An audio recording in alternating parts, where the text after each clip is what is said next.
Welcome back. राजी में telephone line पे ज्वाइन किया है सीनियर रहनुमा, सीनियर सियासतदान, एमपीए रह चुके हैं, मिनिस्टर रह चुके हैं, किसी तारुफ के मोहताज नहीं। अली मदद जतक साहब मेरे साथ हैं। मैं आपको वेलकम करता हूं अपने शो में। Thank you sir. क्या हालात हैं, किस तरफ हालात जा रहे हैं? कभी ऑडियो लीक्स बार बार आ रही हैं। बुशरा बीबी साहिबा पूरी साजिश के पीछे वो थी।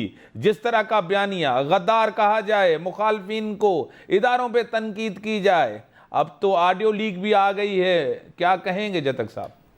देखिए, बिस्मिल्लाहिर्रहमानिर्रहीम। सबसे पहले तो आपका शुक्रिया कि मुझे अपने चैनल पे लिया। बात इस तरह है, हम यही रोना आज से 2 साल पहले रोते थे कि इनको ले आके हम पे आप पे इस मुल्क पे मुसलत किया गया और बुशरा जो है ना इसको जादू के से जो है ना इसको चला रहा था, मगर कोई जादू मादू नहीं था जो इनको ले आके मुसलत किया गया।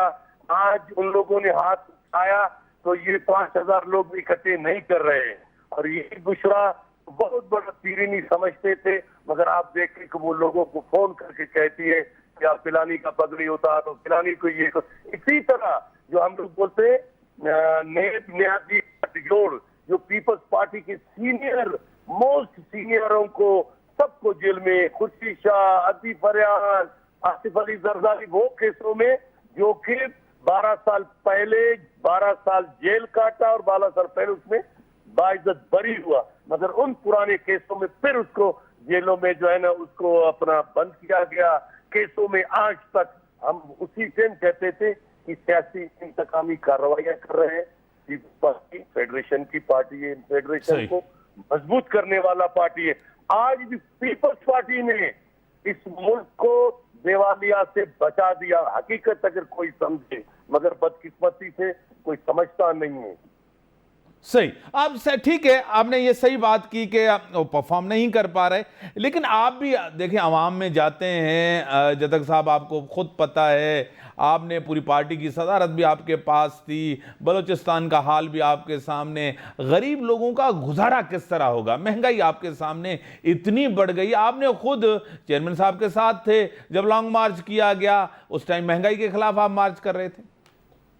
हकीकत मैं तो अपने सूबे की बात करूंगा, पूरा पाकिस्तान में हालात बिल्कुल खराब है। महंगाई, मैं समझता हूं कि पाकिस्तान की तारीख में पहला दफा इतना महंगाई है कि कोई गरीब का बच्चा तो अपनी जगह पे हमारे जैसा सफेद पोश अपना गाड़ी का पेट्रोल को जो है ना वो बर्दाश्त नहीं कर सकते। गरीब सुबह से शाम तक बेलचा मारता है, 800,000 कमाता है। तो आपको पता है हमारे इलाके में तंदूर का रोटी कम से कम 30 से 25 रुपए का है, ठीक है।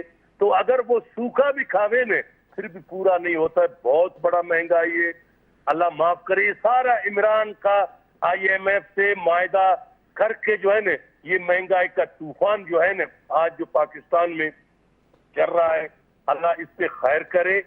बिल्कुल गरीब को एक पश्तो का मिसाल लेना, गरीब बर्बाद है, हकीकत में गरीब बर्बाद है। बलूचिस्तान में कोई जो है ना कोई फैक्ट्री नहीं है, कोई जो है ना कारोबार वो नहीं है। 44% आबादी रिकबे के लिहाज से बलूचिस्तान बड़ा है, मगर आबादी कम है। बॉर्डर बंद जो लोगों के गुजर सफर होता था, मगर बिल्कुल अल्लाह माफ करे हालात पता नहीं किस तरफ जा रहे हैं। हम तो बिल्कुल खतरनाक तरफ दे रहे हैं, क्योंकि नौजवान अभी किधर जाएगा। आपको पता है कि इमरान खान कोशिश कर रहा है कि जिस तरह अमेरिका से भी माफ़ी मांगने की एक कह रहे हैं कि इसके सबूत है, उन्होंने अमेरिका से भी माफ़ी मांगी है ख़त के हवाले से, आपको ख़ुद पता है। इमरान खान कोशिश कर रहा है कि न्यूट्रल जिसको कहा जाता है वो भी उसके साथ ही उसी तरह हो जिस तरह पहले थे, फिर उनके करीब आए, उनको दोबारा लाया जाए। क्या कहेंगे?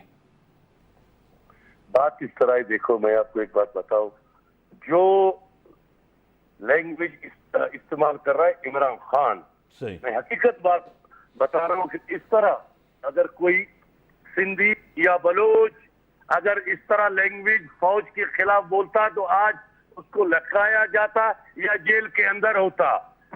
वो लफ्ज इस्तेमाल कर रहा है जो कि काबिल मुजम्मत थे। देखिए, इमरान खान ये चाहता है कि फिर मुझ पे हाथ रख के फिर मैं इस मुल्क का बेड़ा गर्क करूं। अभी कोई इसको नहीं छोड़ेगा। इमरान खान का देखो, इमरान खान का कोई बात पे इतबार नहीं है।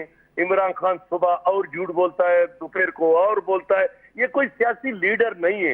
इसका अगर आप बैकग्राउंड देखे, ये 1 घंटा भी जेल में मैं समझता हूं कि नहीं रहा है। बाकी लोगों का 30-30 साल, 15-15 साल आप देखे, कोड़े खाए, जेलें काटे, फांसी के फंदे को कबूल किए। इसको तो सियासत का अलिफ बे भी पता नहीं है। ये सिर्फ झूठ और तिरनी के उस पे चलता था। इसका सियासत बिल्कुल इसका खत्म हो गया। इसका चैप्टर क्लोज है और इंशाअल्लाह ताला अच्छा दौर आने वाला है, अवामी दौर आएगा। मगर हमारा सियासतदानों का कोशिश ये होना चाहिए कि अवाम को हम रिलीफ दे, अवाम को इस महंगाई के दलदल से हम निकाल दे।